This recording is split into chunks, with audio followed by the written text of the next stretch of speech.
کیونکہ اس کے جنازے میں 1 کروڑ لوگ شامل تھے،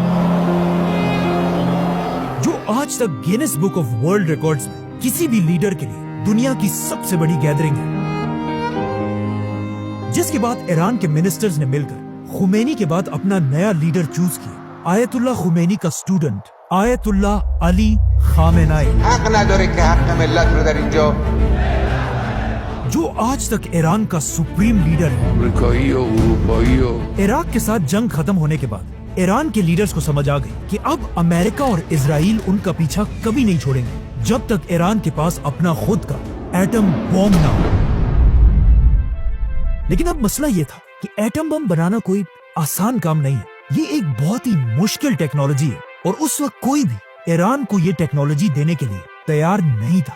تو اب ایران کسی ایسے میریکل کا انتظار کر رہا تھا کہ دنیا کا کوئی ملک اس کی ایٹم بم بنانے میں مدد کرے، اور عجیب بات یہ ہے کہ ایگزیکٹلی ایسا ہی ہوا۔ ایران کے بالکل قریب ایک ملک، دنیا کی پہلی اسلامک کنٹری پاکستان نے اپنا پہلا ایٹم بم بنایا۔ Pakistan today successfully conducted 5 nuclear tests. Pakistan کا ایٹم بم بنانے کے بعد عبد القدیر خان بہت ہی سیکرٹلی ایران کو ایٹم بم بنانے کے لیے سینٹریفیوج ٹیکنالوجی بھیجنے لگے۔ ایٹم بم بنانے کے لیے سینٹریفیوج مشین سب سے امپورٹنٹ چیز ہے، جو آسان الفاظ میں بالکل ایک واشنگ مشین کی طرح گھومتا رہتا ہے، لیکن اس میں کپڑوں کے بجائے یورینیم ڈالا جاتا ہے۔ اگر اس مشین میں یورینیم کو تھوڑی دیر کے لیے رکھا جائے 5% تک تو اس سے بجلی بنتی ہے، لیکن اگر یورینیم کو بہت دیر تک اس مشین میں رکھ کر گھمایا جائے 90% تک تو اس سے ایٹم بم بنتا ہے۔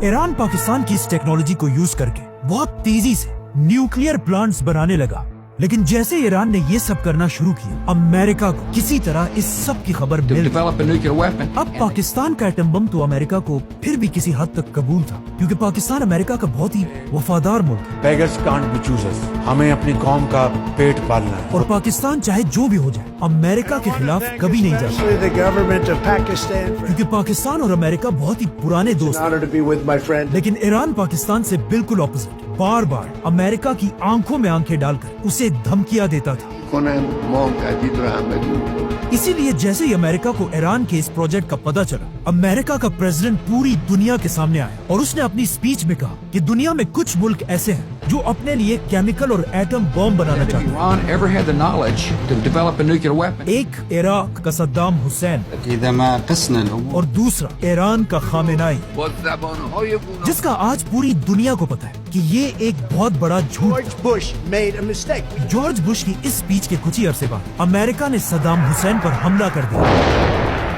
اور عراق میں ہزاروں لوگوں کو مار کر صدام کی حکومت ختم کر دی۔